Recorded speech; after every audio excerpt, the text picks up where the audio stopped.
Assalamualaikum warahmatullahi wabarakatuh. Kali ini saya akan mencoba memanen. Memanen kalau di istilah kita tawon kelanceng.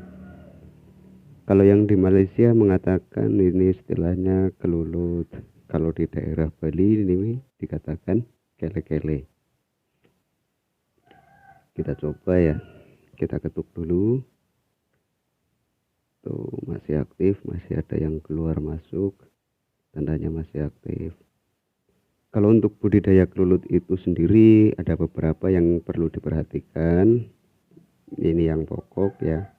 Yang pokok adalah vegetasi. Lalu juga ada dari istilah predator kita perlu amankan. Terus juga dari yang penting lagi itu apa namanya resin. Lalu kita juga perlu memahami bagaimana sih sifat kelulut itu sendiri. Dia memang berkoloni, namun itu kadang kalau kurang vegetasi atau makanannya, nanti satu koloni bisa tarung atau saling serang satu sama lain koloni. Ini membutuhkan ketelatenan ya. Kalau bagi pemula sih menurut saya tidak perlu modal banyak, cukup ya. Kita yang paling penting kan ilmunya dulu, ilmunya untuk perawatan kelulut itu sendiri. Kita perlu tahu bagaimana sifatnya, karakter-karakter dari kelulut itu sendiri. Ini yang menggunakan bambu. Kita punya dari satu koloni yang sudah kita pecah, kali ini sudah menjadi di belakang situ ada satu lagi, terus di kandang sapi kita ada kurang lebih 7, di kandang kambing juga ada berapa itu 3 atau 4. Nah, berarti ya ini mula-mula dari satu ya, kita mulai dari nol. Sebagian itu ada yang beli misal 1.200.000 satu box, tapi kita ndak, karena kita berpikir kalau kita beli kita belum tahu cara merawatnya ya pada akhirnya akan bubar, akan tidak ditempati. Itu kan akan lebih ngenes lagi ya, apalagi kita pemula. Ya bolehlah kalau beli, tidak apa-apa ya, kita coba buka ya. Kembali ini kan masih tarafnya uji coba. Ini baru sekitaran 1 bulan atau 2 bulan kita masukin sini, baru pecah koloni kemarin. Ternyata sudah ada telur yang tua nih ya. Nah itu bagian yang hitam, yang kayak apa itu. Nah ini yang ini madu. Lalu ini ada telur tawon, telur yang apa, telur yang tua. Terus ada istilah telur yang masih muda. Kita coba ambil ya madunya ya. Kalau biasanya kalau sudah 3 bulan 4 bulan itu bisa 300 mili, kisaran 3 bulan 4 bulan 300 mili ini per koloni. Misal kita punya 25 atau punya 20 koloni, itu berarti 300 mili dikali 25, itu coba hitung saja sendiri berapa. Kalau harga madu itu ya, apalagi ini asli ya, apalagi ini madu asli, harganya di kita ndak jualan yang sifatnya jauh, ndak.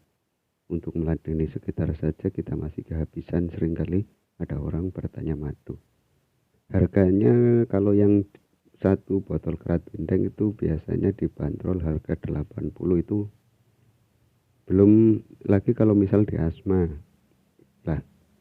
Kalau di asma itu akan lebih mahal. Maksudnya di asma bagaimana? Di asma itu dibacakan kalimat-kalimat dari Al-Quran kepada madu tersebut, di dekat madu tersebut.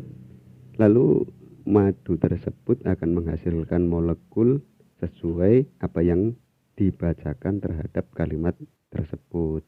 Itu nanti istilahnya madu asma. Kalau bisa masih asma kan ada beberapa itu ya yang dipakai untuk mengasma madu. Nah itu nanti bisa lain karena juga memakan waktu dalam pengasmaannya. Nah, ini yang telur sudah tua. Nah, kalau yang masih agak putih seperti itu yang masih muda. Ada nanti mana ya?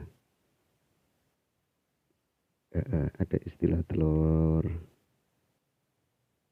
dalam pemecahan koloni itu yang menggunakan ratu ada, terus ada lagi yang menggunakan calon ratu. Itu nanti kapan-kapan lah kita kasih tahu caranya di sini ya, di channel ini. Di channel ini yang calon ratu.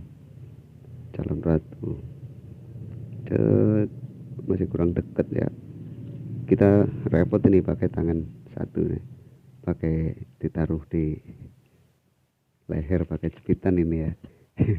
Masih sendirian nih bikin videonya. Yang perlu diperhatikan seperti tadi, kalau mau budidaya, satu vegetasi, lalu ya koloninya jelas penting. Ini lalu keamanan dari predator itu, terus juga resin ya, pohon-pohon yang menghasilkan resin seperti pohon mangga, pohon nangka, kalau ada itu pohon karet, itu bagus. Kalau yang vegetasinya, kalau di sekitaran kita ini misal masih pakai yang alami ya, dari manggar kelapa itu kayaknya masih cukup. Kalau dengan koloni berapa itu tidak terlalu banyak ya, masih cukup. Misal koloni cuma 2, 3, 4, 5 itulah, di bawah 10 kayaknya mengandalkan vegetasi sekitar seperti pohon kelapa, lalu bunga pohon pisang itu ya yang baru mekar, terus bunga-bunga di sekitaran kita kayaknya masih cukup. Lalu berapa sih radius terbang kelulut ini atau tawon kelangseng ini, itu juga harus kita ukur. Misal kita mau memelihara banyak ya, misal kalau cuma di bawah 5 dekat-dekat itu enggak apa-apa, dalam penaruhan kotak atau bambunya ditaruh di dekat satu sama lain enggak apa-apa. Tapi kalau sudah banyak, misal ada 20 ke atas, kita sangat perlu memperhatikan satu vegetasi, 2 jarak, karena terbangnya ini kan terbatas. Kalau ini di bawah 300 meter radius terbang ya, di lain waktu kita coba lagi nanti pemijahan dan lainnya.